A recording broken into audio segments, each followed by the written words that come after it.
رب اعوذ بک من همزات الشیاطین واعوذ بک رب ان یحضرون بسم اللہ الرحمن الرحیم الحمد للہ وسلام علی عبادہ الذین اصطفیٰ ولعنۃ الدائمۃ الباقیۃ علی اعدائہم اجمعین من الآن الی قیام یوم الدین اما بعد فقد قال الحکیم بسم اللہ الرحمن الرحیم شہر رمضان الذی انزل فیہ القرآن ہدی للناس وبینات من الہدی والفرقان۔ قرآن مجید سورہ بقرہ آیت نمبر 185 185 نمبر کی آیت شریفہ، جس میں ارشاد رب العزت ہو رہا ہے کہ ماہ مبارک رمضان وہ مہینہ ہے کہ جس میں قرآن مجید کو نازل کیا گیا، جو لوگوں کے لیے ہدایت ہے۔ قرآن مجید کی دو خاصیت بتائی گئی، پہلی یہ کہ یہ لوگوں کے لیے ہدایت ہے، یعنی اس میں ہدایت کا سسٹم پایا جاتا ہے۔ دوسری خاصیت یہ بتائی گئی کہ اس میں بینات ہیں، یعنی واضح نشانیاں اور دلائل ہیں۔ کس چیز کے؟ دو چیزوں کے، ایک ہدایت کے بینات ہیں، ہدایت کی نشانیاں ہیں واضح، اور دوسرے حق و باطل میں امتیاز کے نشانیاں ہیں۔ اس آیت شریفہ کے ضمن میں اسلام کی نگاہ میں تعلیم و تربیت کے اصول کے عنوان سے جس گفتگو کا آغاز ہوا تھا وہ آج اپنے تیسرے مرحلے میں۔ در واقع یہ گفتگو بھی اسی بنیاد پہ ہے کہ وہ جگہیں کہ جہاں پہ باطل کو حق بنا کے پیش کیا جا رہا ہے یا حق کے پلیٹ فارم سے باطل کو پیش کیا جا رہا ہے، اس کی نشاندہی ہو، اس کو ہم پہچانیں۔ اور چونکہ حق کے پلیٹ فارم پہ باطل پیش کیا جا رہا ہے تو وہاں پہ لوگوں کے بہکنے کے چانسز زیادہ ہیں، ہم اپنے آپ کو بہکنے سے بچا سکیں۔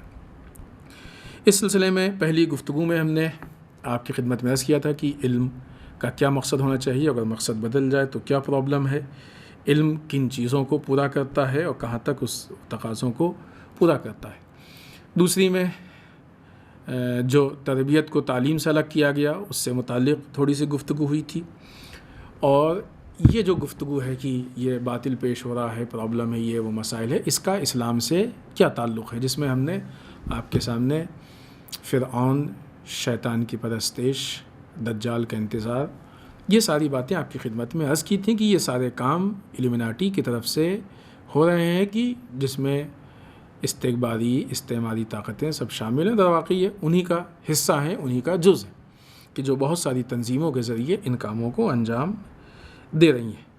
اس میں کل کی گفتگو میں پہلی اصل پہ بات ہوئی تھی، وہ یہ کہ ایسی صورت میں جب ہم کو کسی کی تربیت کرنی ہے، کسی کو علم دینا ہے، تو سب سے پہلی چیز یہ کہ اس کے بارے میں تجزیہ کیا جائے کہ اس کی مادی اور معنوی ضرورت کیا ہے۔ جب تک اس کی مادی اور معنوی ضرورت کا صحیح طریقے سے اندازہ نہیں ہوگا، اس وقت تک کسی کی تربیت نہیں ہو سکتی ہے۔ انسان کی مادی ضرورت بھی ہوتی ہے، معنوی ضرورت بھی ہوتی ہے، دونوں کو بیلنس کر کے چلنا ضروری ہے۔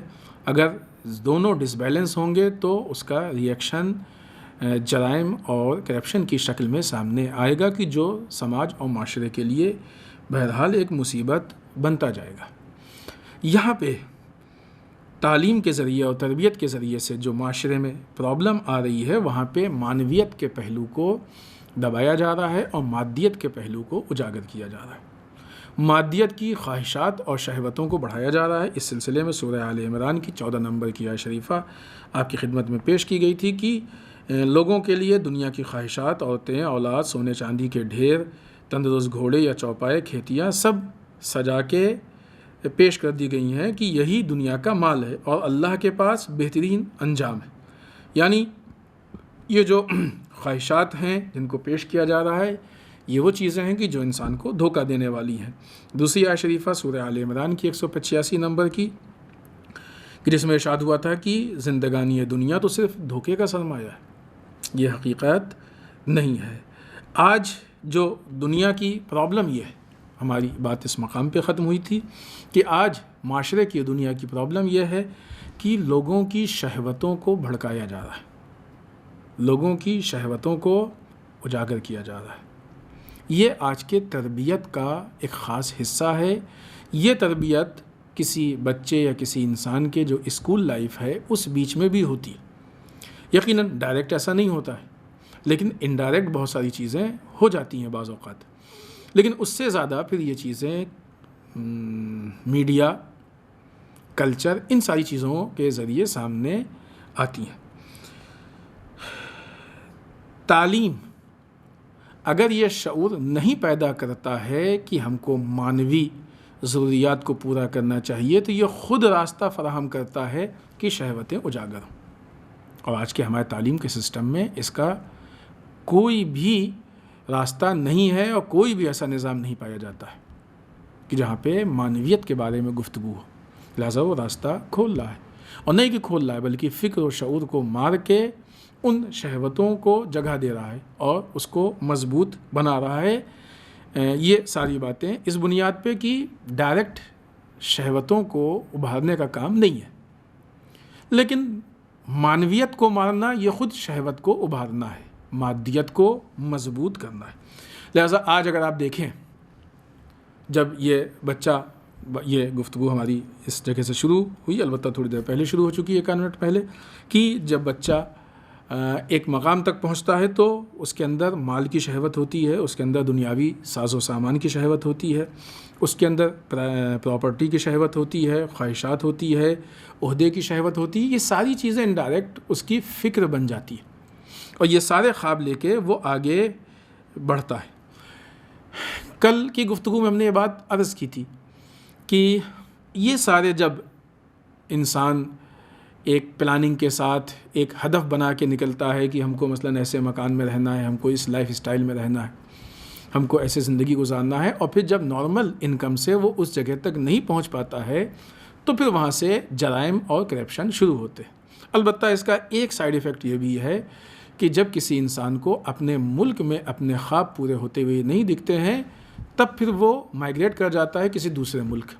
نتیجہ کیا ہوتا ہے؟ ہمارا باشندہ، ہمارا انسان، ہمارا سٹیزن کی جس کی تربیت ہمارے ملک نے کی ہے، ٹھیک ہے وہ دوسرے ملک جا کے پڑھ کے آئے اور اپنے ملک کی خدمت کرے، بہت اچھی چیز ہے، لیکن اپنے ملک میں پڑھ کے اور جا کے دوسری جگہ خدمت کرے، ہمارے سرمایے سے دوسرے فائدہ اٹھا رہے ہیں اس موقع پہ، جبکہ خود ہمارے ملک کو اس چیز کی ضرورت ہو اور شدت سے ضرورت ہو۔ یہ جہاں پہ ایک طرف وہ وسائل کم ہیں کہ جو ان کو دیے جاتے ہیں، وہیں دوسری طرف یہ غلط تربیت کا آؤٹ پٹ ہے کہ اس کو اپنی خواہشات یہاں پوری ہوتی ہوئی نہیں دکھتی ہیں۔ جب وہ وہاں پہنچتا ہے اور ان کے لیے جس معیار پہ وہ کام کا ہوتا ہے، اگر واقعی اس معیار کا انسان ہے کہ جس کی ضرورت ہے، تب پھر یہ بات ہوئی ہے، اور یہ بار بار آئے گی، ذہن میں رکھیں، تاکہ ہم اپنے آپ کو خواہشات کا اسیر نہ بنائیں، کہ جب ہم خواہشات کے اسیر ہو جاتے ہیں تو جو ہماری خواہشات کو پورا کرتا ہے در واقع ہم اس کے اسیر ہوتے ہیں، انڈائریکٹ ہم اس کے اسیر ہو گئے، وہ خواہشات کو پورا کرتا جاتا ہے، ہم اس کے اسیر ہوتے جاتے ہیں، ہم اس کے غلام بن جاتے ہیں، پھر ہم اپنی مرضی سے کوئی کام نہیں کر پاتے، لہٰذا پھر وہ جا کے بعض اوقات اتنا اسیر ہو جاتا ہے کہ اس بیچ اگر حب الوطنی کا جذبہ بھی ابھرے اور چاہے بھی، تب بھی وہ نہیں آ سکتا ہے۔ بہت ساری وجہ ہیں، خود یہ ایک گفتگو ہے کہ اس کے علل و اسباب پہ بات کی جائے کہ کیوں لوگ جاتے ہیں اور کیوں نہیں آ پاتے، اس کے کیا ریزن ہے۔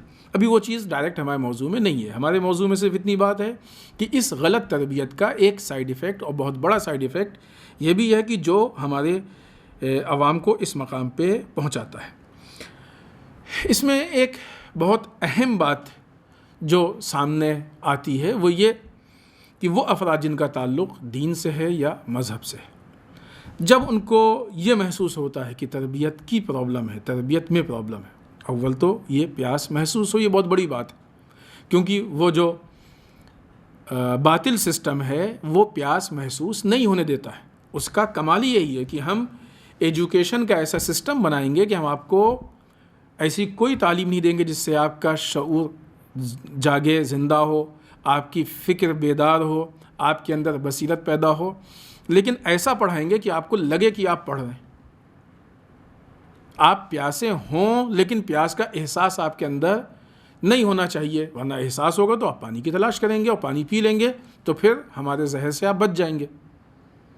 اپنا زہر دینے کے لیے ایسا آپ کو باور کرانا پڑے گا کہ آپ کو پانی کی پیاس نہیں ہے، لہٰذا علم کی پیاس کا احساس ختم ہو جاتا ہے، اور پھر اس کے مقابلے میں علم کے نام پہ ایسی چیز دی جاتی ہے کہ جو انسان کو اس کے مقصد تک نہیں پہنچاتی ہے، معنویت تک نہیں پہنچاتی ہے، بلکہ اس کو مادیت تک پہنچاتی ہے، یعنی اس کا راستہ منحرف ہو جاتا ہے۔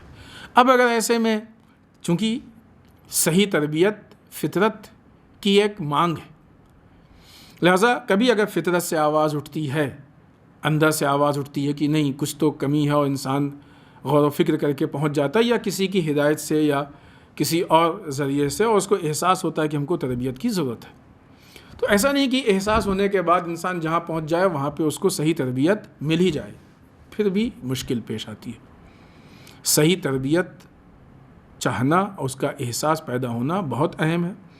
اس سے زیادہ اہم یہ ہے کہ صحیح جگہ سے تربیت ملے، ورنہ اگر صحیح جگہ سے نہیں ملے گی تب بھی غلط تربیت ملے گی، اور انسان پھر یہی سمجھ کے کہ صحیح تربیت ہے، ایک جگہ سے گرنے کے بعد دوسری جگہ اٹک جائے گا، وہاں پھنس جائے گا، اور پھر بھی وہ اپنے مقصد تک نہیں پہنچ پائے گا۔ لہٰذا اس میں ایک مسئلہ یہ سامنے آتا ہے کہ بعض اوقات انسان دین کی پناہ لیتا ہے کہ دین ہم کو صحیح تربیت دے گا، اور یہ بات صحیح ہے، اس میں کوئی شک نہیں کہ دین انسان کو صحیح تربیت دے گا، کیونکہ دین کو معلوم ہے کہ غلط تربیت کیا ہے، صحیح تربیت کیا ہے۔ انسان کو پیدا کرنے والا، انسان کا خالق اللہ ہے۔ انسان اپنے بارے میں نہیں جانتا کہ اس کو کن چیزوں کی اور کیا ضرورت ہے، لیکن اللہ جانتا ہے۔ یہ انسان بہت سارے بیٹھ کے پارلیمنٹ میں جب قانون بناتے ہیں کہ انسان کی یہ ضرورت ہے، انسان کے لیے قانون بن رہا ہے، پھر کچھ دنوں، کچھ مہینے یا کچھ سال بعد خود ہی آ کے اس قانون کو توڑتے ہیں کہ نہیں، یہ قانون ہمارے تقاضوں کو پورا نہیں کر رہا۔ یہ اس بات کی دلیل ہے کہ ہم اپنی فطرت کے بارے میں جاہل ہیں، ہم کو نہیں معلوم کہ ہماری کیا ضرورت ہے۔ لیکن اللہ جو کہ ہمارا خالق ہے، ابھی کسی بھی زبان میں کچھ بھی نام لے لیں، لیکن وہی جو ہمارا خالق ہے، جس نے انسان کو خلق کیا ہے، وہ انسان کے مزاج سے باخبر ہے، وہ انسان کو پہچانتا ہے، وہ انسان کو جانتا ہے، اسے معلوم ہے کہ انسان کا نیچر کیا چاہتا ہے، لہٰذا اس نے انسان کے نیچر اور ضروریات کے عین مطابق قانون بنایا ہے۔ لہٰذا جب انسان دین میں آ کے اپنی پیاس کو بجھانا چاہے گا تو صحیح معنوں میں پیاس بجھے گی، اور نہ یہ کہ پیاس بجھے گی، انسان کو ایک ہیلدی چیز ملے گی، جو ایک نہ یہ کہ انسان کو پورے معاشرے کو فلاح و بہبود اور کمال اور اچھائی کی طرف لے کے جائے گی۔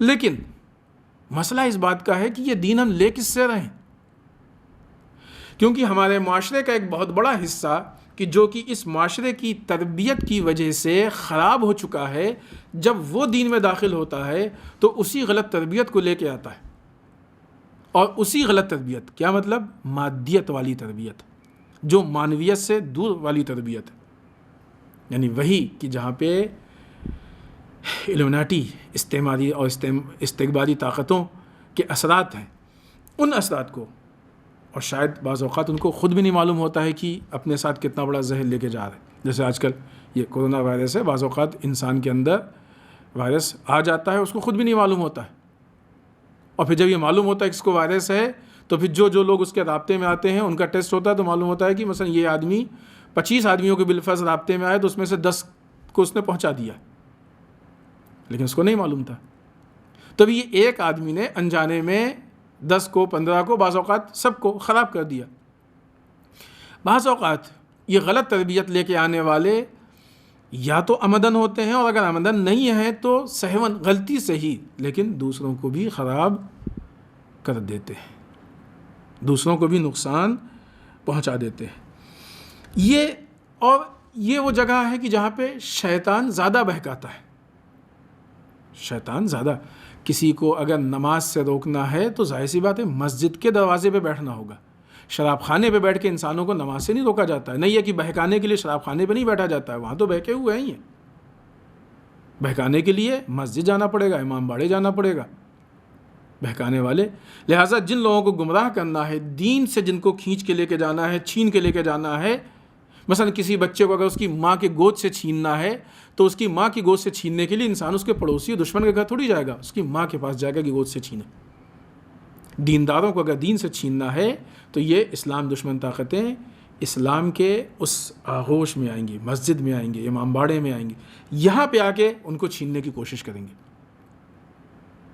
یہاں پہ یہ مسائل، یہ انتظامات کیے گئے ہیں، اور یہ بعض اوقات بلکہ اکثر اوقات انجانے میں ہی ہوتے ہیں۔ بہت کم ایسا ہوتا ہے کہ جان بوجھ کے بھی کوئی انسان کرے، اور یقیناً دل و دماغ اس کو قبول نہیں کرتا، مانتا نہیں ہے، لیکن جب بعض دلائل سامنے آتے ہیں تو بہت تعجب ہوتا ہے کہ کتنا بے دین و بدبخت انسان ہے کہ جان بوجھ کے یہ خرابیاں انجام دے رہا ہے۔ دین میں مشکل کیا ہوتی ہے؟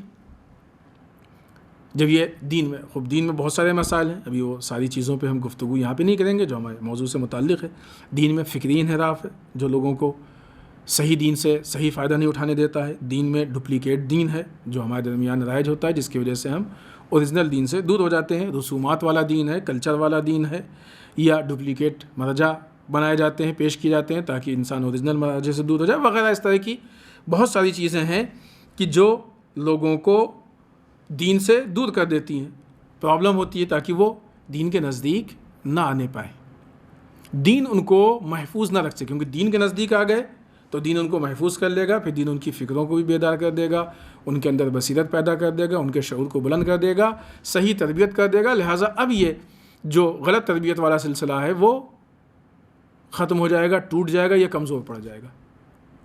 لہٰذا یہاں پہ مختلف طریقے سے، تو اب یہاں پہ جو در واقع مشکل پیش آتی ہے کہ جو زمانے کا غلط تربیت کا شکار انسان جب یہاں پہ آتا ہے تو یہاں پہ آ کے بھی جو اس کا مزاج بن جاتا ہے اسی کے مطابق اپنی شہوت و خواہشات کو پورا کرتا ہے۔ اور اگر کوئی دین کے ذریعے سے اپنی خواہشات کو پورا کرے تو یہ اور بدتر ہے کہ دین کو اس نے ذریعہ بنا لیا اور خواہشات کو مقصد بنا لیا۔ دین راستہ ہو گیا، خواہشات مقصد ہو گئی۔ اور کیوں ایسا ہو؟ کیونکہ مزاج وہی بن جاتا ہے اس کو مثلاً بہت ساری ایسی چیزیں، آئیے ہم بعض مثالیں پیش کریں کہ کس طرح سے کیا کیا انسان کو پہلے کس طرح کے انسان ہوتے ہیں کہ جو ابھی اس میں یہ تو نہیں کہہ سکتے، علماء یقیناً ہمارے وہ لوگ ہیں کہ جنہوں نے قربانی دی ہے، اور اس لائن میں جو قربانیاں دی جاتی ہیں اس کی مثال واقعی ملنا مشکل ہے۔ اتنی آسانی سے کوئی انسان علم دین حاصل کر کے عالم نہیں بن جاتا ہے، بہت قربانیوں سے گزرتا ہے، تب کہیں جا کے اس کو علم کی دولت نصیب ہوتی ہے۔ جس انسان نے اپنے آپ کو دین کے لیے وقف کر دیا تو وہاں پہ یہ امکانات نہیں یا بہت کم پائے جاتے ہیں، لیکن وہ لوگ کی جو علماء نما ہیں وہاں پہ بعض اوقات ہی مشکل پائی جاتی ہے۔ اسی طریقے سے وہ لوگ کی جو ذاکر نما ہیں، ذاکر اہل بیت اطہار رسول اللہ صلی اللہ علیہ وسلم، ان کا ذکر کرنے والا بہترین پرسنالٹی ہے، یہ بہترین شخصیت ہے، لیکن وہ جو ذاکر نما ہے کہ جہاں پہ مسئلہ مقصد ذکر نہیں ہے۔ اسی طریقے سے شاعر نما، اسی طریقے سے وہ لوگ کہ جو کسی ادارے، انجمن، کمیٹی یا کسی بھی اس کے عہدیدار، یہاں پہ مسائل پیدا ہوتے ہیں، یہاں پہ مشکل ہے، کیونکہ دین انہی لوگوں سے ہو کے گزرتا ہے۔ دین کو پہنچانے میں کہیں نہ کہیں ان لوگوں کا کوئی نہ کوئی عمل دخل ہے۔ ہو سکتا ہے کہ آپ کے ذہن میں سوال ہے، حالانکہ یہ بات آج کے لیے بہت زیادہ کامن ہو چکی ہے، انسان سمجھ جاتا ہے کہ کس طرح کی مشکلات ہیں، کہ اس میں کون سی مشکلات، اس میں کون سی خواہشات ہیں، کیوں نہیں خواہشات؟ بعض اوقات مال کی خواہش، مال کی وجہ سے یقیناً عالم یہ کام نہیں کرے گا، ذاکر یہ کام نہیں کرے گا، لیکن ذاکر نما یہ کام کرتا ہے۔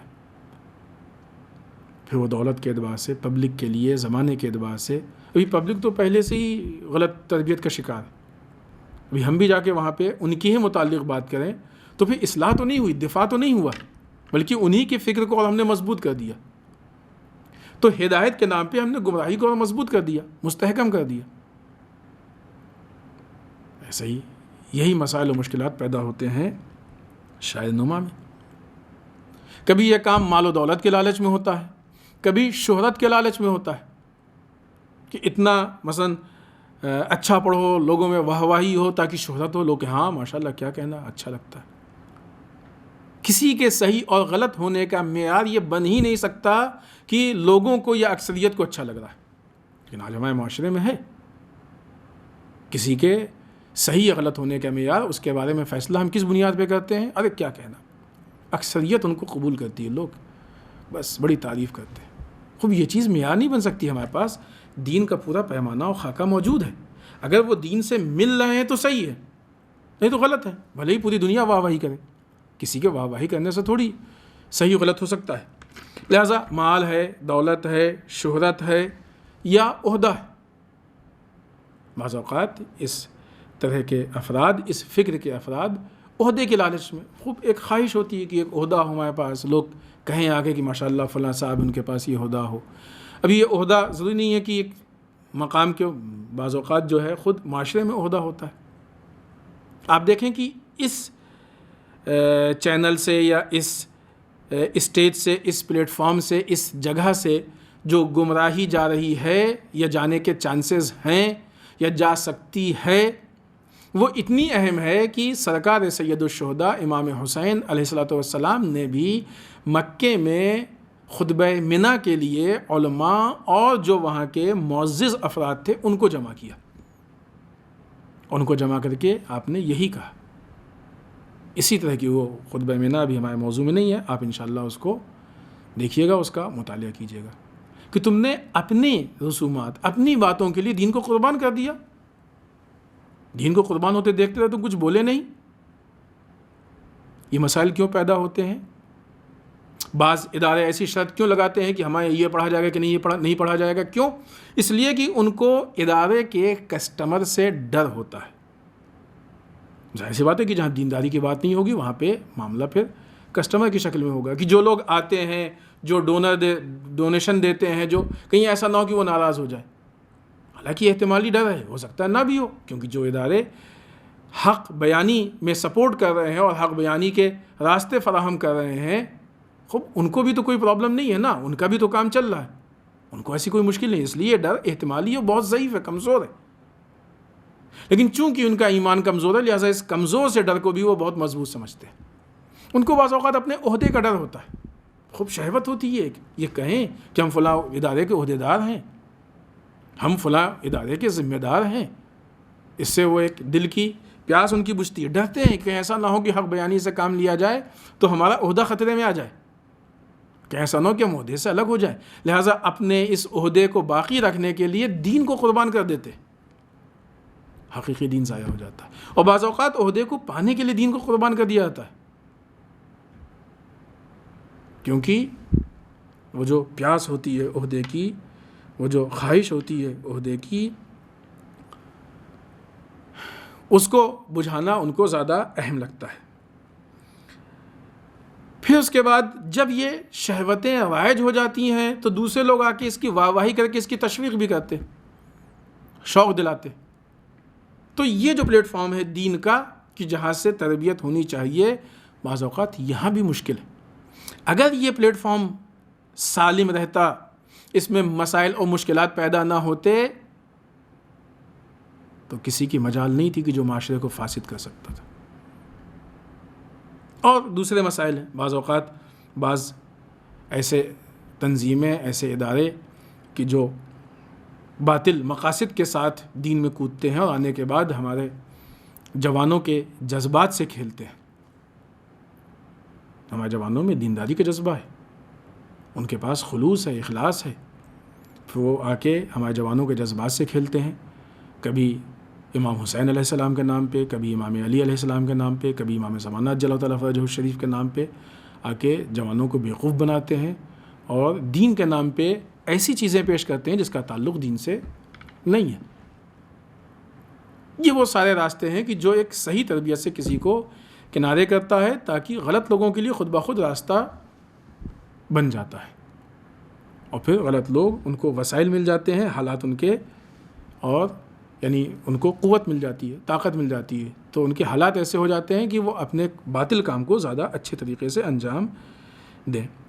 قرآن مجید نے جو بات پیش کی ہے اور اس مسئلے میں سورہ قصص آیت نمبر 60، جو بھی تمہیں عطا کیا گیا ہے یہ چند روزہ لذت دنیا اور زینت دنیا ہے، کچھ دن کی لذت ہے، کچھ دن کی زینت ہے، اور جو کچھ بھی اللہ کی بارگاہ میں ہے وہ خیر ہے اور باقی رہنے والا ہے۔ پھر وہ مثال جو ہم نے آپ کی خدمت میں کل عرض کی تھی کہ زندگی بھی ہماری چھوٹی، اور جو ہے بھی وسائل بھی وہ بھی اصل نہیں ہے اس کے مقابلے میں، اور جو کچھ بھی اللہ کی بارگاہ میں ہے وہ خیر و باقی رہنے والا ہے، وہ بہتر ہے، وہ ہمیشہ رہنے والا ہے۔ لیکن کیسے ہم نادان ہیں کہ اس ہمیشہ رہنے والے کو چھوڑ کے تھوڑے سے رہنے والے کے پیچھے ہم سب کچھ قربان کر دیتے ہیں۔ اس حقیقی اور بہتر اور خیر کے پیچھے اس چیز کو کہ جس کی میں صرف زینت ہے، صرف اچھائی ہے، اس کو ہم پسند کر لیتے ہیں۔ یہ وہ معاملہ ہے کہ جو سراسر ہمارے نقصان کا معاملہ ہے، اس میں کہیں سے ہم کو کوئی فائدہ اور ہمیں سود نہیں ہے۔ لہٰذا آئیے بات کو یہ پہلو کی دین کا پلیٹ فارم جو اس کے لیے بہترین پلیٹ فارم ہے، لیکن چونکہ وہ سالم نہیں ہے لہٰذا وہاں بھی خطرات ہیں۔ ہم کو یہ شعور، اس کا مطلب یہ نہیں کہ ہم دین چھوڑ دیں، ہم دین نہیں چھوڑ سکتے ہیں۔ مارکیٹ میں جس چیز کی ڈپلیکیٹ کاپی آ جائے تو اس کا مطلب نہیں اس کو ہم چھوڑ دیں۔ ابھی ڈپلیکیٹ سونا مارکیٹ میں، اس کا مطلب تھوڑی ہم سونا خریدنے ہی چھوڑ دیں۔ بہت سی چیزوں کی ڈپلیکیٹ کاپی مارکیٹ میں، تو ہم اوریجنل نہیں چھوڑتے ہیں۔ پھر کیا ہوتا ہے، ہم اپنے اندر وہ شعور پیدا کریں کہ اوریجنل اور ڈپلیکیٹ کے فرق کو محسوس کر سکیں، تاکہ اپنے آپ کو ڈپلیکیٹ سے بچا کے اوریجنل سے ہم فائدہ اٹھا سکیں۔ پھر یہ اوریجنل ہم کو اس مقام تک پہنچائے گا کہ وہ اس معنوی تربیت کے ذریعے یہ ہم کو بتائے کہ یہ دنیا، اس کی مدت بھی کم ہے اور دنیا سوائے زینت کے کچھ نہیں ہے۔ آخرت کی مدت بھی لانگ ٹرم ہے بلکہ ہمیشہ کی ہے، اور جو کچھ وہاں پہ ہے وہ خیر ہے، وہ ہمیشہ رہنے والا ہے۔ لہٰذا یہ وہ پوائنٹ جس پہ کل بات ہو رہی تھی کہ آج تعلیم و تربیت میں نہ یہ کہ صرف معنویت کی تعلیم نہیں ہے، معنویت کی تربیت نہیں ہے، بلکہ ایسے حالات پیدا کر دیے گئے ہیں کہ معنویت کی شہوت بھڑکائی جاتی ہے۔ اصل کیا تھا؟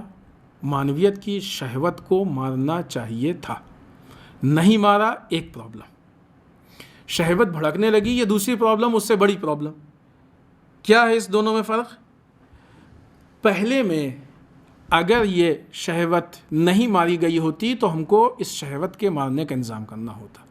ابھی اگر یہ شہوت بھڑک رہی ہے تو ہم کو دفاعی سسٹم اپنا اور مضبوط کرنا پڑے گا کہ ہم اپنے آپ کو اس سے زیادہ بچا سکیں، تاکہ ہمارا معاشرہ سالم رہے، محفوظ رہے، خراب نہ ہونے پائے۔ اس میں جو اسلام کا ایک اخلاقی نقطہ ہے جو کام آنے والی چیز ہے، زہد، وہ بہت کارگر ہے۔ یہاں پہ پورا اخلاقی ٹاپک ہے، ہم تھوڑی سی گفتگو کر کے اس پوائنٹ کو یہاں پہ ختم کرنا چاہتے ہیں تاکہ وہ اگلا پوائنٹ ہم یہاں پہ شروع کر سکیں۔ زہد کے بارے میں آپ جانتے ہیں، زہد یعنی دنیا سے بے رغبتی، بہت زیادہ دنیا کی طرف انسان کی رغبت نہ ہونا۔ اس کی پہچان یہ بتائی گئی ہے کہ انسان کو دنیا، یعنی اگر یہ ٹیسٹ کرنا ہے کہ دنیا سے کی طرف اس کی رغبت ہے کہ نہیں، بہت زیادہ لگاؤ ہے کہ نہیں، اگر مال دنیا مل جاتا ہے تو بہت زیادہ خوش نہ ہو، اور اگر مال دنیا چلا جاتا ہے، تلف ہو جاتا ہے، ضائع ہو جاتا ہے تو بہت زیادہ غمگین نہ ہو۔ بعض اوقات ہوتا ہے نا، کسی کا مثلاً جو ہے مال دنیا میں سے کچھ ہینڈ سیٹ موبائل کھو گیا تو پریشان ہے، تڑپ رہے ہیں، ارے اتنا اچھا تھا اور ہمارا خواب تھا، اور کیا تھا، چلا گیا، ٹھیک ہے، مال دنیا تھا، پھر اللہ دے گا، پھر آ جائے گا۔ یا بعض اوقات کسی کو پسندیدہ مل جاتا ہے تو بہت خوش ہوتے ہیں، اور پھر اس کے بعد اسٹیٹس میں بھی، اور یہ بھی، وہ بھی، کیا، تو یہ بہت زیادہ خوشی، یہ در واقع علامت ہوتی ہے اس چیز کی کہ ہم کو کسی چیز سے کتنا لگاؤ ہے۔ ہم دن بھر میں سینکڑوں لوگوں سے ملا کرتے ہیں، لیکن جب کوئی ہمارا عزیز، ہمارا چاہنے والا جو ہم سے مثلاً بچھڑا ہوا ہے، یا ایسا کہ جس سے ملنے کی ہم کو بہت تمنا تھی، جب وہ مل جاتا ہے تو ہم خوش ہو جاتے ہیں، بہت زیادہ خوش ہوتے ہیں کہ آج ہماری فلاں سے ملاقات ہو گئی۔ یہ اس بات کی دلیل ہے کہ وہ چیز ہم کو زیادہ عزیز ہے۔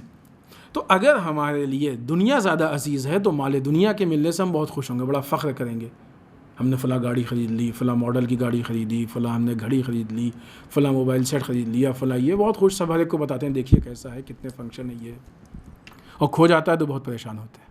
اسی طریقے سے اگر انسان کو دین سے لگاؤ ہے تو جب دین کے مراحل میں کوئی نیا مرحلہ اس کو ملتا ہے تو وہ بہت خوش ہوتا ہے، اور دین میں مثلاً اگر کسی کے نماز کا اول وقت اگر نہیں درک ہوا اور اس کی نماز فضیلت کا وقت چلا گیا، اول وقت چلا گیا، تو وہ غمگین ہوتا ہے کہ ایک فضیلت ہے جو ہم سے چھن گئی، بڑا افسوس ہوتا ہے۔ نماز شب چھوٹ جائے تو اس کو افسوس ہوتا ہے، نماز صبح میں تاخیر ہو جائے، خدا نخواستہ، خدا نہ کرے کہ کسی کی ہو، یقیناً مومنین کی نہیں ہوتی ہوگی، قضا ہو جائے تو بڑا افسوس ہوتا ہے کہ آج ایک چیز۔ یہ اس بات کی دلیل ہے کہ ہم کو کس چیز سے لگاؤ ہے۔ تو زہد، انسان اگر اپنے نفس کو پرکھنا چاہتا ہے تو اس راستے سے پرکھے کہ مال دنیا کے ملنے سے کتنا خوش ہوتا ہے، مال دنیا کے چھن جانے سے کتنا، سبھی میں ہم نے یہ مثال دی، اس طریقے سے عہدہ بھی ہے۔ بعض اوقات عہدہ خطرے میں ہوتا ہے تو انسان چھٹپٹا جاتا ہے، تڑپنے لگتا ہے، مل جاتا ہے تو خوش ہو جاتا ہے، کیا کہنا، ہم کو بڑا عزیز تھا، عہدہ مل گیا، پھر وہ ہر ایک کو اعلان بھی، بتانا بھی، یہ بھی ہے وہ بھی، یہ ساری چیزیں سامنے آتی ہیں۔ تو زہد انسان کو کافی حد تک مادیات سے زہد کی تمرین دور کرتی ہے، لیکن کمپلیٹ طریقے سے صرف زہد اس کام کے لیے کافی نہیں ہے۔ ایک مکمل تربیت چاہیے کہ جو لوگوں کے اندر معنوی حالات کو پیدا کرے، کہ جس تربیت کے نتیجے میں انسان اپنے معنوی تقاضوں کو پورا کرنے کی کوشش کرے اور حتی الامکان پورا کر سکے۔ یہ وہ مرحلہ ہوتا ہے کہ جہاں پہ انسان کی تربیت صحیح ہوتی ہے، اور نہ یہ کہ صحیح ہوتی ہے بلکہ وہ کمال تک پہنچتی ہے۔ لیکن ظاہر سی بات ہے کہ بیلنس ہونا ضروری ہے، ہم مادیت کو نہ بھول جائیں، معلوم ہوا کھانا ہی کھانا چھوڑ دیا، کمزور پڑ گئے، بیماری ہو گئی۔ ایک چیز ہوتی ہے اسلام میں کہ انسان ایک نارمل لائف گزارے، ٹھیک ٹھاک مناسب زندگی گزارے، میڈیکل جو اصول ہیں اس کے اعتبار سے کمپلیٹ ہو، جو سوشل اصول ہیں اس کے حساب سے کمپلیٹ ہو۔ تفریح اسلام یعنی اپنے نفس کو فرح پہنچانا، خوش، اس کے تقاضے پورے ہوں، یہ ساری چیزیں پوری ہوں، پوری ہونے کے بعد پھر انسان ایک بیلنس زندگی گزارے جس میں مادیت بھی ہو، معنویت بھی ہو۔ فرق اتنا ہے کہ مادیت وسیلہ ہو، ذریعہ ہو، اور معنویت مقصد ہو۔ یہ تربیت کا ایک بہت اہم پہلو ہے کہ ضروری ہے کہ بچپنے سے اپنے بچوں کو یہ تربیت دی جائے۔ یہ پہلی بات اور پہلا پوائنٹ تھا ان اصول میں سے۔ یہاں پہ یہ پہلے پوائنٹ پہ گفتگو ختم ہو گئی۔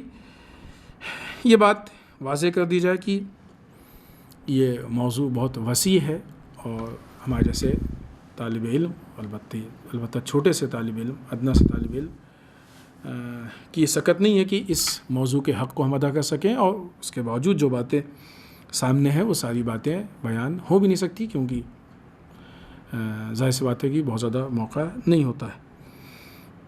تو کسی بھی بات کو یہ مت سمجھا جائے کہ بس یہی حرف آخر ہو، یہی کمپلیٹ ہے، نہیں، بس ایک دعوت فکر ہے کہ انسان اس عنوان سے بھی غور کرے۔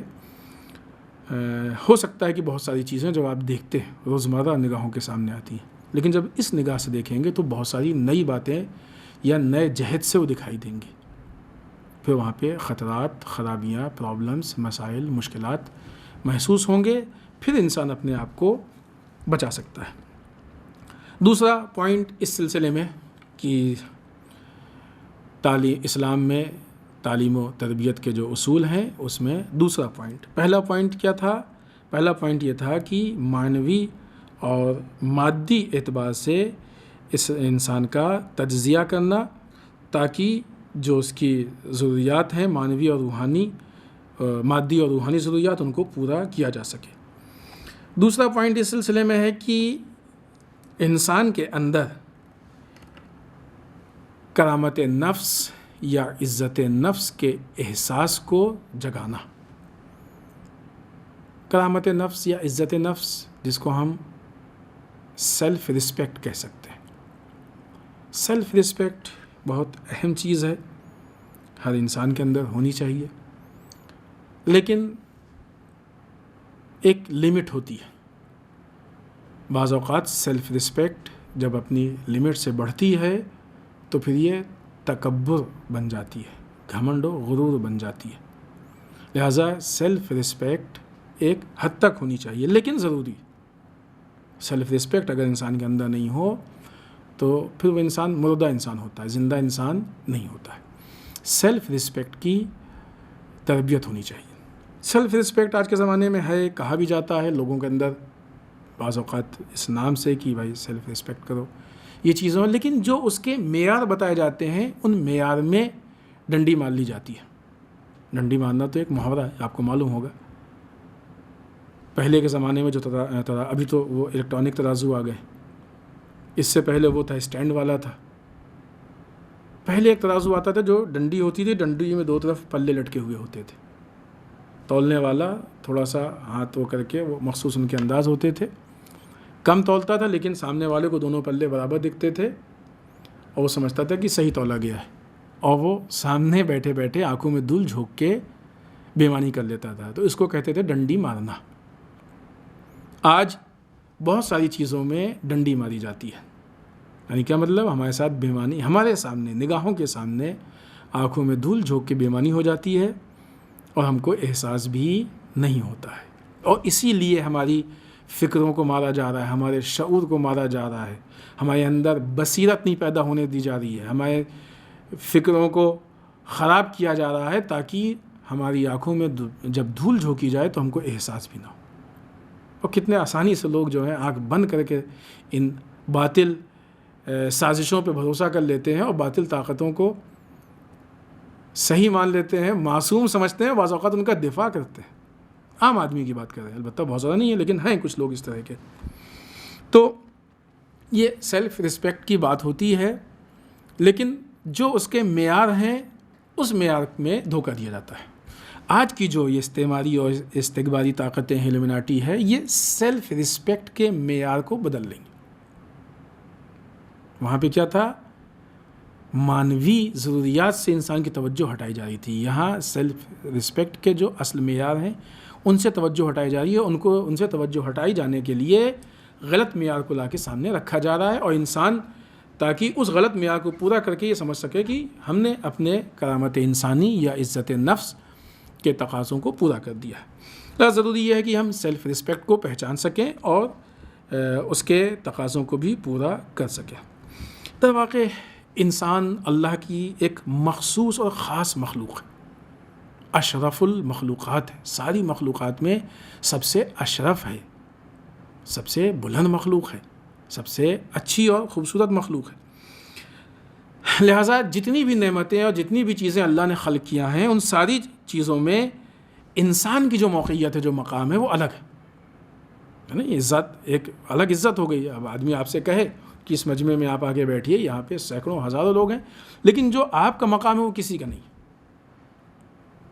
جو آپ کو عہدہ دیا گیا ہے وہ کسی کا عہدہ نہیں۔ اچھا، خود انسان کی جو تخلیق ہے، جو انسان کی خلقت ہے، جو انسان کو پیدا کیا گیا ہے، جو اللہ نے انسان کا ہارڈ ویئر بنایا ہے، یعنی جسم، ہاتھ، پیر، اندر اتنی ساری مشینری، آپ ڈاکٹروں سے جا کے پوچھیں ایک چھوٹی چھوٹی چیز کتنی اہم ہوتی ہے ہمارے لیے۔ پورا ہارڈ ویئر جو انسان کا اللہ نے خلق کیا ہے، یہ انسان کو عطا کیا ہے، اور اسی ہارڈ ویئر کے ساتھ جو اس نے ہم کو سافٹ ویئر دیا ہے، عقل، شعور، فکر، ان ساری چیزوں کی طاقت، سوچنے کی طاقت، سمجھنے کی طاقت، یہ ساری نعمتیں۔ پھر ان نعمتوں کے بعد جو باہر کی نعمتیں ہیں، جو ہمارے جسم سے باہر کی نعمتیں، یہ پورا معاشرہ، یہ سارے پھل، دنیا کی ساری نعمتیں، لذتیں، ساری چیزیں، ایک سوشل لائف ہم کو دی ہے، بہترین ماحول دیا ہے، ہرا بھرا ایک جو ہے وہ پورا جہان ہے، پوری دنیا ہے جو ہمارے سامنے ہے۔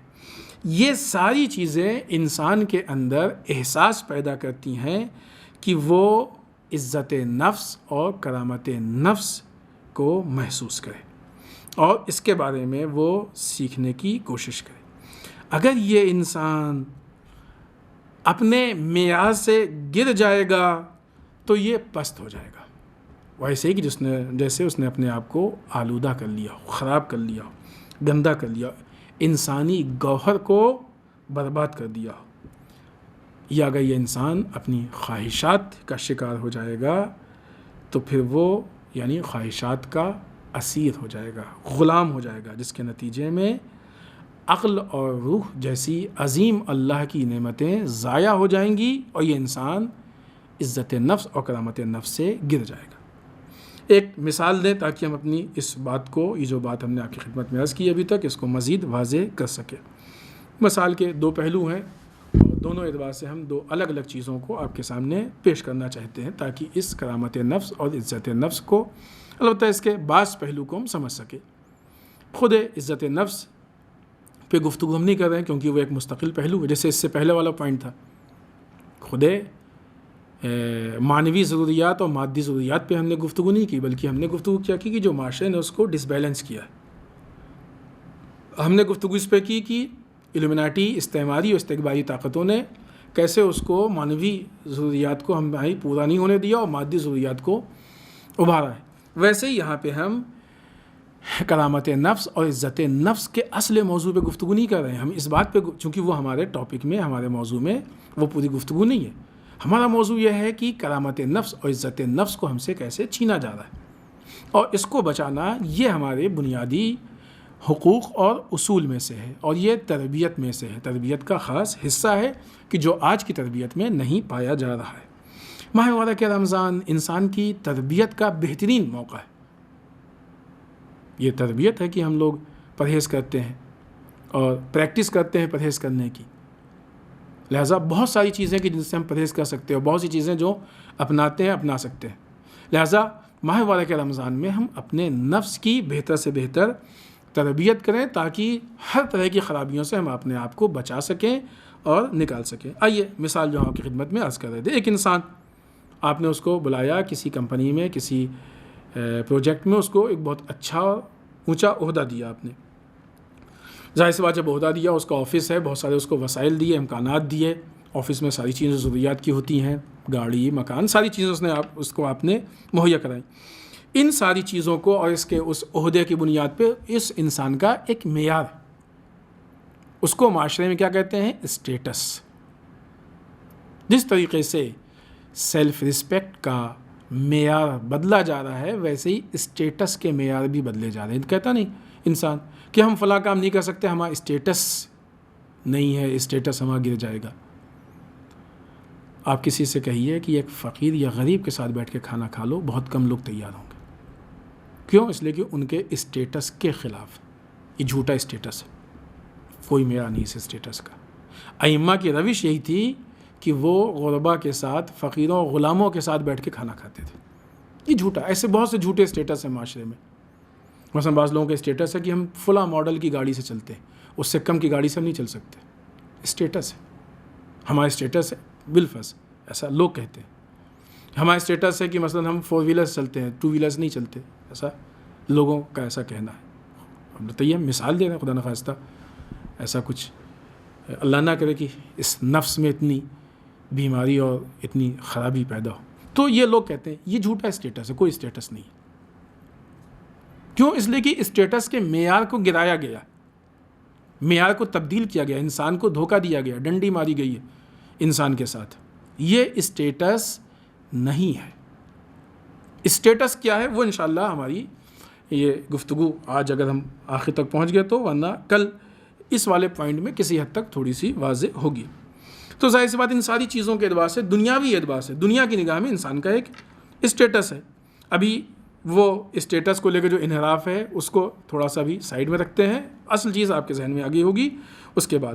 اب یہ انسان اگر اپنے اسٹیٹس سے گر کے کوئی کام کرے کہ جس کو معاشرہ اس کے اسٹیٹس کے ہم پلہ یا برابر نہیں سمجھے، تو اس کو کیا کہیں گے کہ اس نے اپنی سیلف رسپیکٹ کھو دی، اس کے کرامت نفس، عزت نفس کے خلاف کام کیا۔ یہ معاشرے میں، چونکہ مثال ہے تو مثال وہ معاشرے کی نگاہ میں دینی ہوگی۔ مثال کے طور پہ وہ آیا، آ کے یوں ہی بس سڑک پہ کھڑا ہوا، کپڑے اتارے، نہانے لگا، وہ عجیب آدمی ہے یہ۔ اس کو کمپنی نے اچھا خاصا مکان دیا ہے، آفس دیا ہے، وہاں پہ باتھ روم ہے، سب کچھ بہترین حمام ہے اس کے پاس، نہا سکتا ہے، سارے وسائل ہیں، کیا بیوقوف آدمی سڑک پہ کھڑا ہو کے نہانے لگا؟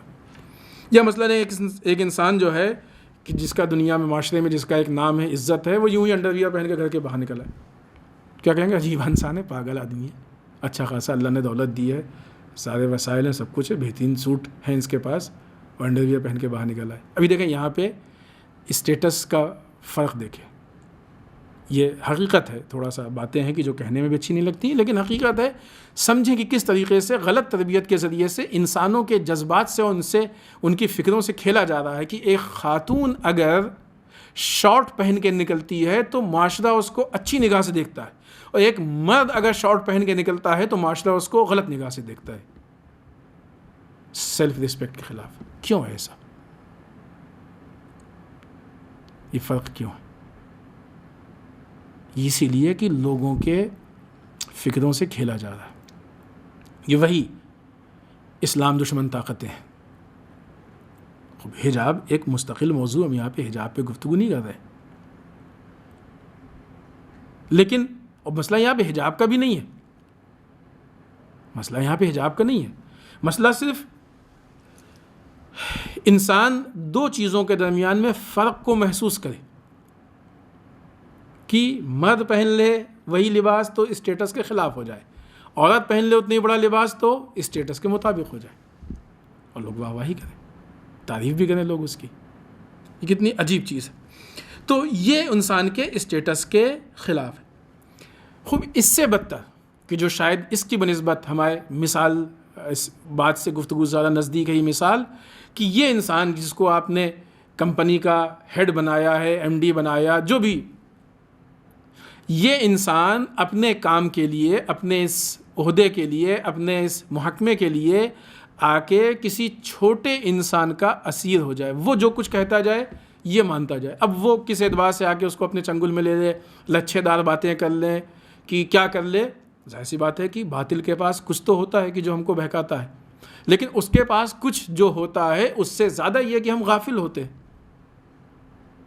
تبھی تو وہ آ کے مثلا وہ لوگ کی جو جیب کترے ہوتے ہیں، یا مثلا ٹرین میں زہر اور کھلا کے، ابھی تو الحمدللہ چیزیں کم ہو گئی، پہلے تھی، تو اس کے پاس کچھ تو ہوتا تھا کہ جو آ کے کسی کو بیوقوف بنا کے لوٹتا تھا. لیکن ساتھ میں یہ سامنے والا بھی غافل ہوتا تھا. اگر یہ غافل نہیں ہو تو وہ نہیں کر سکتا تھا. تو باطل کے پاس لچھے دار باتیں تو ہوتی ہیں، لیکن سامنے والا بھی تو بیوقوف ہے. اب اس نے آ کے لچھے دار بات کی، وہ سب کچھ کیا، صلاحیت میں اس سے کم تھا، عہدے میں اس سے کم تھا، ہر چیز اس سے کم تھی، لیکن باتیں کی اور اس کے بعد اس کو اتنا امپریس کر لیا کہ اب یہ کچھ بھی کرتا ہے تو اس سے پوچھ کے کرتا ہے. اب چونکہ وہ عقل کے اعتبار سے، صلاحیت کے اعتبار سے اس سے پست ہے، تو جب بھی یہ رائے دے گا ہمیشہ پست رائے دے گا. پھر دل کے بہلانے کے لیے انسان کہتا ہے کہ نہیں وہ تو ہمارا رائٹ ہینڈ ہے. آپ کہہ رہے ہیں رائٹ ہینڈ، لیکن آپ نے اس کو اپنی عقل بنا لیا کہ جو پرابلم کریٹ کرتی ہے.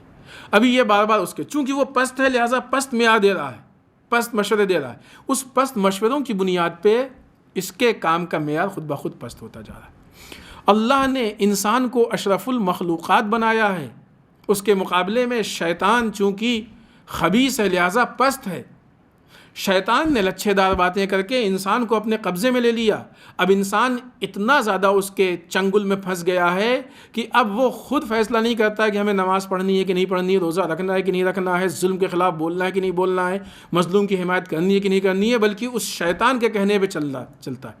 شیطان کہتا ہے غیبت کرو تو غیبت کرتا ہے، شیطان کہتا ہے جھوٹ بولو تو جھوٹ بولتا ہے، شیطان کہتا ہے کہ الزام لگاؤ تو الزام لگاتا ہے، شیطان کہتا ہے تکبر کرو تو تکبر کرتا ہے.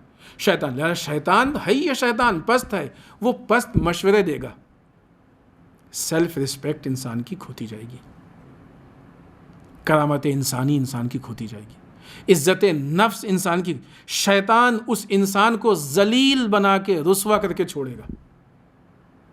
اور یہ انسان اتنا پست ہو گیا ہے کہ اس ذلت اور رسوائی کو خوشی خوشی، چونکہ یہ اس سے امپریس ہو گیا ہے، اس کے چنگل میں گرفتار ہو گیا ہے، لہٰذا اتنا بے ہوش و غافل ہو گیا ہے کہ اس ذلیل انسان کو اپنی ذلت کا بھی احساس نہیں ہو رہا ہے. یہ ہے حقیقت ہے معاشرے کی. اگر ہمیں نہیں دکھائی دیتی ہے تو اس کا نام غافل ہے. لہٰذا قرآن مجید نے آ کے یہاں پہ ہمیں سہارا دیا. بہت مشہور سورہ، بہت مشہور آیت شریفہ، بہت چھوٹی چھوٹی ہے، یاد کر لیں، ہمیشہ زندگی کے ہر قدم پہ کام ہے. سورہ شمس آیت نمبر 9 اور 10. بسم اللہ الرحمن الرحیم. قد افلح من زکاہ، بالتحقیق یقیناً حتماً وہ کامیاب ہو گیا، من زکاہ جس نے اپنے آپ کو پیوریفائی کر لیا، اپنا تزکیہ کر لیا. اپنے آپ کو پاک و پاکیزہ بنا لیا۔ انسان کا اسٹیٹس ہے، چلتے پھرتے انسان نالے میں ہاتھ ڈال دے، لوگ کہیں پاگل آدمی ہے۔ کب انسان کامیاب اچھا سمجھا جائے گا؟ جب پاک صاف ٹھیک ٹھاک رہے۔ ایک انسان گندا میلے کچیلے کپڑے پہنے ہوئے، گندگی بدبو آ رہی ہے اس کے بدن سے، کون انسان کہے گا کہ یہ بہت اچھا ہے؟ خوب گناہ ایسے ہی ہے۔ کسی امام سے سوال کیا گیا کہ مولا آپ گناہ کیوں نہیں کرتے؟ کہا کہ ممکن ہے کہ تم غلاظت کو یہ دیکھ کے پہچانتے ہوئے جانتے ہوئے کہ غلاظت ہے کھا لو گے۔ کہا مولا ایسے کیسے ہو سکتا ہے؟ کہ بس اسی لیے ہم لوگ گناہ نہیں کرتے، ہم گناہ کو پہچانتے ہیں۔ ہمیں پہچاننے کی ضرورت ہے کہ یہ گناہ غلاظت ہے، یہ نالے کا کیچڑ ہے، یہ گٹر کی گندگی ہے گناہ۔ ہماری جو عزت نفس ہے، ہماری جو کرامت انسانی ہے، اس کے خلاف ہے۔ جو عزت نفس اور کرامت انسانی کی بنیاد پہ جو ہمارا اسٹیٹس ہے، اس کے خلاف ہے کہ ہم گناہ کریں، اور یہ گناہ ہم کو پست بناتا ہے، یہ گناہ ہم کو برباد کرتا ہے۔ لہٰذا قد افلح من زکا، جس نے اپنا تزکیہ کر لیا، پاک و پاکیزہ بنا لیا، اپنے آپ کو پیوریفائی کر لیا، وہ فلاح پا گیا، کامیاب ہو گیا۔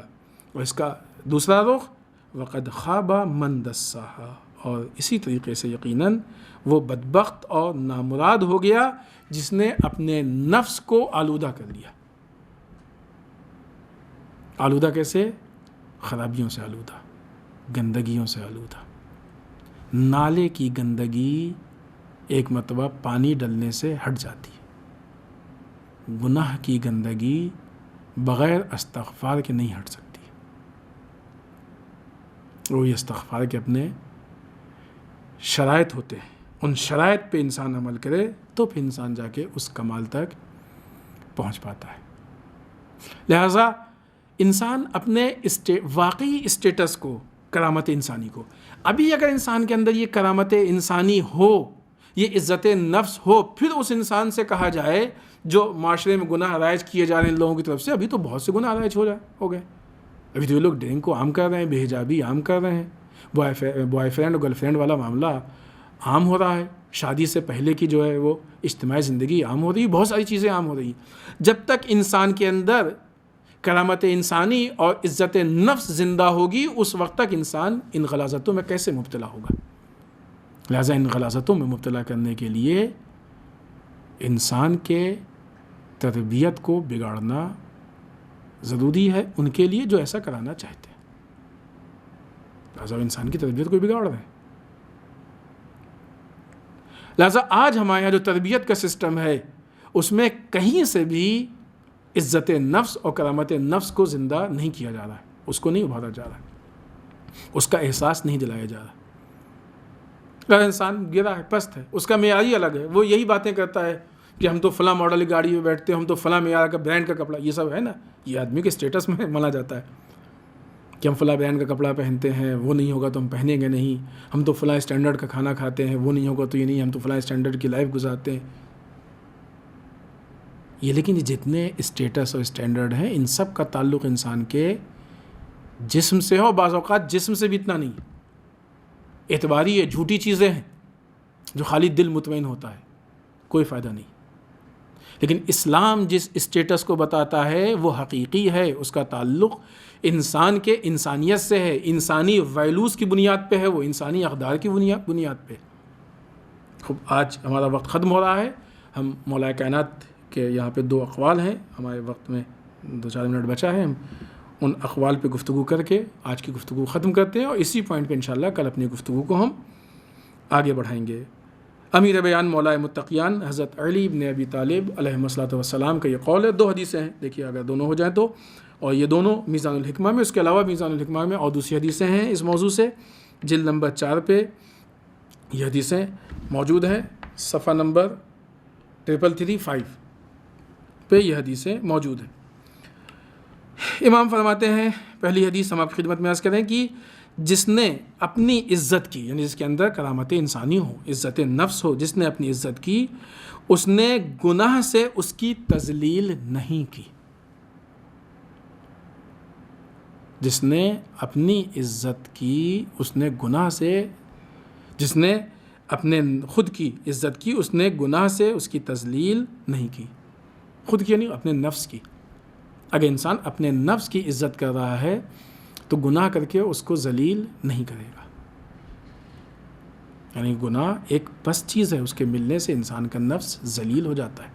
جیسے لوگ ہوتا نہیں، ابھی ہم نے مثال بھی دی کہ وہ ہمارے اسٹیٹس کا نہیں ہے لہٰذا ہم اس کے ساتھ نہیں بیٹھ سکتے. ایسا لوگوں کے ذہن میں ہوتا ہے.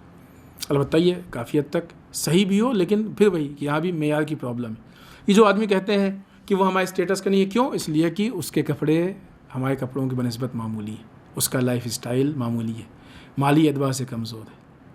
در واقع اسٹیٹس کا معیار یہ نہیں ہے. اسٹیٹس کا معیار کردار ہے. ہاں یہ ہو سکتا ہے کہ ایک انسان کردار میں پست ہو تو آپ کہہ دیجئے کہ ہم اس کے ساتھ نہیں بیٹھ سکتے، لیکن ایسا نہیں ہوتا ہے. اگر پست ترین کردار والا بھی مالی اعتبار سے بڑا بن کے آ جاتا ہے تو ہر آدمی اس کو گلے لگاتا ہے. یہ تربیت کی پرابلم ہے.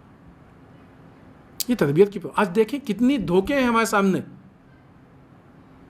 ایک انسان پھٹے پرانے کپڑے میں، معمولی کپڑے میں جا کے چوری کرتا ہے، چھوٹی موٹی چوری کرتا ہے، دنیا اس کو چور چور کہتی ہے، پکڑ سب کچھ ہوتا ہے.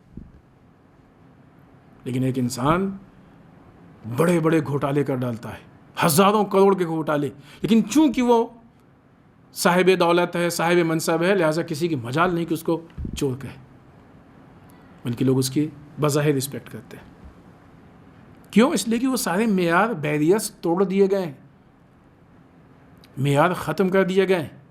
یہ تربیت ہو رہی ہے، اتنی غلط تربیت ہو رہی ہے کہ انسان اس آدمی کو نہیں ایکسیپٹ کر رہا ہے جس عنوان سے اس آدمی کو نہیں ایکسیپٹ کر پا رہا ہے. ارے یہ تو چور ہے. اسی عنوان والے دوسرے آدمی کو ایکسیپٹ کر رہا ہے اور معلوم ہے کہ یہ بھی چور ہے. اس کا مطلب کہ کسی کو ایکسیپٹ کرنے یا نہ کرنے کا معیار یہ نہیں ہے کہ وہ چور ہے. آپ چور کو گلے لگا سکتے ہیں. آپ کا معیار دنیاوی چیزیں، مال و دولت، عہدہ، مادیات، گاڑی، کپڑوں کا برانڈ، فلاں فلاں جو بھی اس طرح کی چیزیں، مادی چیزیں. لہٰذا اگر وہ چور ہے اور چور کے ساتھ بیٹھنے سے انسان کی ذلت ہوتی ہے تو غریب چور کے ساتھ بیٹھنے سے بھی انسان ذلیل ہوتا ہے اور کروڑ پتی چور کے ساتھ بیٹھنے سے بھی انسان ذلیل ہوتا ہے. چور چور ہے، چاہے وہ 2 پیسے کی چوری کرے اور چاہے وہ 2000 کروڑ کی چوری کرے. چور چور ہے. کیا فرق ہے دونوں میں؟ بلکہ وہ زیادہ بڑا چور ہے، اس لیے کہ اس نے بڑا سرمایہ چوری کیا ہے. لیکن معاشرہ اس کو معاف کر دیتا ہے، اس چھوٹے چور کو معاف نہیں کر پاتا ہے. اسی طریقے سے اگر انسان اپنے نفس کو گناہ سے نزدیک کر لے گا تو اس کا نفس ذلیل ہو جائے گا. تو جو انسان اپنے نفس کی عزت اور ویلیو کو محسوس کرتا ہے وہ گناہ کر کے اس کی تذلیل نہیں کرتا، اپنے گناہ کو ذلیل نہیں کرتا، بلکہ اس کی کرامت، اس کی عزت کو باقی رکھتا ہے. ایک اور امام کا قول ہم پیش کرنا چاہتے تھے لیکن ابھی بہت زیادہ وقت نہیں رہ گیا ہے، لہٰذا آج ہم اپنی بات کو اسی جگہ پہ ختم کرتے ہیں. انشاءاللہ کل کی گفتگو میں اسی جگہ سے ہم اپنی بات کو آگے بڑھائیں گے. والسلام علیکم ورحمۃ اللہ وبرکاتہ.